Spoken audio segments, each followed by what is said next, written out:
अब अहम खबर आपको देते हैं। सबसे पहले army chief general Syed Asim Munir का नौजवानाने पाकिस्तान की तकरीब से खिताब। नौजवानों की आंखों की चमक देखकर यकीन हुआ पाकिस्तान का मुस्तकबिल कितना महफूज है। आर्मी चीफ आजाद रियासत की अहमियत इसके ऊपर भी बात कर रहे थे जब नौजवानों से खिताब कर रहे थे। नौजवान से गुफ्तगू करते हुए आर्मी चीफ ने क्या कहा, समा सबसे पहले आपको यह बता रहा है। जी बिल्कुल, आर्मी चीफ ने कहा कि आजाद रियासत की अहमियत लीबिया, शाम, कश्मीर और गजा के अवाम से पूछें। जो पाकिस्तान के दिवालिया होने का बयानिया बना रहे थे वो आज कहां हैं। इल्म इंसान को दूसरों से मुमताज करता है। Chief of army staff general Asim Munir की जानिब से कहा गया, अवाम को सोशल मीडिया से पैदा हिजान फितने से दूर रखना रियासत की जिम्मेदारी है। अवाम, हुकूमत और फौज के दरमियान मजबूत रिश्ता ही तहफ्फुज और तरक्की का जामिन है। खिताब में उनका मजीद क्या कहना था आपको सुनवाते हैं। रोशन और चमकते चेहरे देखते हैं, आपकी आंखों की चमक है, यकीन हो जाता है कि हमारा मुस्तकबिल, इस पाकिस्तान का मुस्तकबिल वो मजबूत हाथों में। और आज़ाद रियासत क्या है, इसकी अहमियत जाननी है तो आज लिबिया के लोगों से पूछें,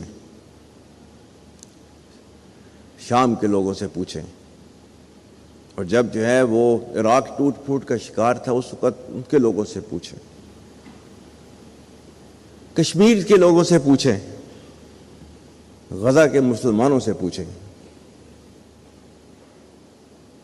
कि एक आज़ाद ममलिकत और उसके अंदर सांस लेना कैसे होता है। अगर आपने इसकी अहमियत को जानना है, नेवर एवर लूज होप। अल्लाह ताला ने आपको, मुसलमानों को, एज मुसलमान you are forbidden to lose hope.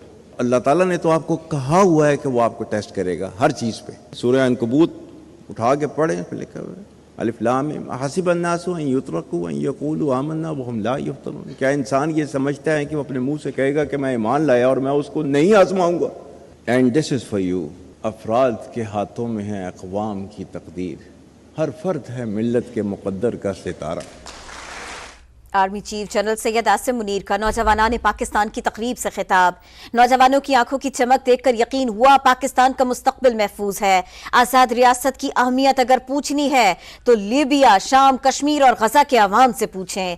जो पाकिस्तान के दिवालिया होने का बयानिया बना रहे थे वो आज कहां हैं। इल्म इंसान को दूसरों से मुमताज करता है। अवाम को सोशल मीडिया से पैदा हिजान और फितने से दूर रखना रियासत की जिम्मेदारी है। आर्मी चीफ ने कहा, अवाम, हुकूमत और फौज के दरमियान मजबूत रिश्ता ही तहफ्फुज और तरक्की का जामिन है। नौजवान सबसे बड़ा और कीमती सरमाया है, किसी सूरत जाया नहीं होने देंगे। बहैसियत मुसलमान हमें नाउम्मीदी से मना किया गया है। ईमान है अल्लाह ताला हमें दहशतगर्दी के खिलाफ फतह मुबीन अता करेगा। सीनियर तर्जकार मारिया सुल्तान साहिबा हमारे साथ मौजूद हैं। मारिया सुल्तान साहिबा, अस्सलाम वालेकुम, बहुत शुक्रिया आपके वक्त के लिए। अहम खिताब किया गया army chief general Asim Munir की जानिब से, और नौजवानों के साथ बात करना ये कितना अहम है, और जो आज उनकी गुफ्तगू थी उसके नकात के हवाले से आप क्या कहेंगी। देखिए, जो उन्होंने बात की है वो इस बात की अक्कासी है कि पाकिस्तान का मुस्तकबिल यकीनी तौर के ऊपर पाकिस्तान की नौजवान नस्ल के साथ जो है वाबस्ता है। और इसके साथ साथ ये भी बहुत ज़रूरी है कि उनके दरमियान आगाही हो, क्योंकि जब तक आगाही नहीं होती तब तक ये मुमकिन नहीं है कि वो इस बात को समझ सकें कि पाकिस्तान को किस किस्म के चैलेंजेस का सामना है और उसके लिए हमें किस किस्म के जो है एक तरह से आप कह सकते हैं अहदाफ रखने ज़रूरी हैं। आज जो उन्होंने बातें की हैं वो इन तमाम जो बुनियादी नुकात हैं उनको कवर भी करती हैं, और साथ साथ इस बात का वाज़े जो है एक तरह से आप कह सकते हैं निशानदेही करते हैं कि पाकिस्तान का मुस्तकबिल महफूज हाथों में है। और साथ में ये भी बताइएगा, जिस तरह से उन्होंने मिसालें दी हैं लीबिया के अवाम की, शाम के अवाम की, कश्मीर की, गजा के अवाम की, आज़ाद रियासत की अहमियत, इसके ऊपर उन्होंने खास तौर पर जोर दिया। जो वो बात करना चाह रहे थे वो था एक जो बयानिया बनाया गया कि पाकिस्तान खुदा न खास्ता दिवालिया हो जाएगा, बड़े मसाइल आएंगे। उन्होंने एक सवाल किया, वो आज कहाँ खड़ा है। आप इन मामलात को कैसे देखती हैं।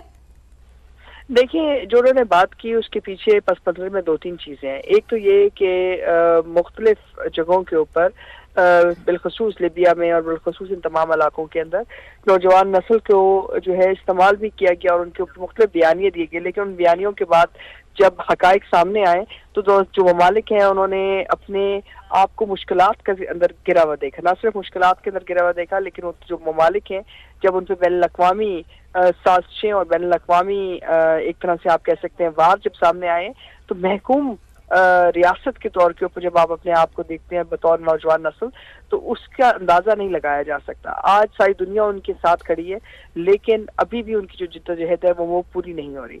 इसलिए पाकिस्तानियों के लिए, बिलखुसूस पाकिस्तान की नौजवान नस्ल के लिए सिर्फ एक ही पैगाम है, वो ये कि जब तक आपकी रियासत मजबूत है, जब तक आप मजबूत हैं, तब तक आपका मुस्तकबिल महफूज है। रहिएगा, हमारे नदीम मलिक साहब हमारे साथ हैं, उनसे पूछते हैं।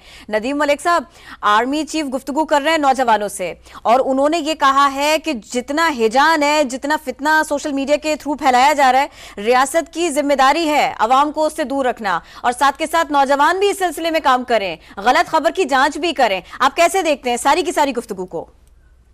देखिए कि आर्मी चीफ का इंटरेक्शन अच्छा है, लेकिन उन्हें कुछ चीजों की वजाहत भी करनी चाहिए। अगर उन्होंने ये जिम्मेदारी अपने कांधों पे लिया, हुकूमत शायद वो बयानियां बनाने में नाकाम रही है। सोशल मीडिया के ऊपर बहुत ज्यादा फेक न्यूज मौजूद है, इसमें कोई शक नहीं है। वो लोगों को गुमराही के रास्ते पे माइल किया जाता है, वो भी ठीक है। हिजान पैदा किया जाता है, क्योस पैदा किया जाता है। हमने यूके के अंदर अभी रिसेंटली उसकी मिसाल देखी है, लेकिन उसका सोल्यूशन यकीनन मैं कन्विंस हूँ कि ये नहीं है कि पाकिस्तान में इंटरनेट बंद कर दिया जाए और उसका बटन ऑफ करके तो लोगों को कहा जाए कि बहुत हिजान है इसलिए इंटरनेट का स्विच ऑफ कर दिया जाए। ये यकीनन उसका हल नहीं है। ये जिसने भी अक्लमंदी का फैसला किया है, हुकूमत के अंदर हो या किसी पीटीए के अंदर बैठा शख्स हो, उसकी अकाउंटेबिलिटी होनी चाहिए। आप इन चीजों के मुकाबला करते हैं बयानिए के साथ। अगर कोई फेक न्यूज आ रही है तो फेक न्यूज को आप सच के साथ मुकाबला करते हैं। अगर कोई क्योस फैलाने की कोई ऑर्गेनाइज्ड एफर्ट है किसी प्रोपेगेंडा सेल के जरिए, तो उस प्रोपेगेंडा सेल के खिलाफ कार्रवाई करते हैं। आप पूरे मुल्क की इंटरनेट नहीं बिठाते, क्योंकि पाकिस्तान में जो एक होप, एक उम्मीद की किरण ये है कि जो इंटरनेट के ये जो हमारे सॉफ्टवेयर हाउसेज हैं या इंटरनेट ये जो कंप्यूटर या आईटी इनेबल्ड सर्विसेज हैं, इससे जरिए मुबादला कमाएंगे और हम 10-12 अरब डॉलर अगले 2-3 सालों में इजाफी आमदन होगी, जिससे हमारी बरामदात बढ़ेंगी और हम इस क्राइसिस से जो IMF के आगे हम रोज खड़े होते हैं उससे निकल जाएंगे। तो अगर हम इंटरनेट बंद करके बिठा के सोचते हैं कि पाकिस्तान से आईटी और आईटी इनेबल्ड सर्विसेज उसकी एक्सपोर्ट्स बढ़ जाएंगी और दुनिया के बड़े सॉफ्टवेयर हाउसेज जो है पाकिस्तान में आके सरमाया करेंगे, तो ये बहुत बड़ी खामख्याली है। हमें रिसेंटली भी उसकी मिसाल मिलती है कि यहाँ से दुबई में सैकड़ों की तादाद में कंपनियां शिफ्ट होकर रजिस्टर कर रही हैं। तो ये बात उनकी आर्मी चीफ की मैं 100% उसकी तायद करता हूँ कि इंटरनेट के जरिए, ये सोशल मीडिया के जरिए हिजान पैदा करने की कोशिश ना सिर्फ पाकिस्तान में बल्कि दुनिया के मुख्तलिफ मुल्कों में की जाती है।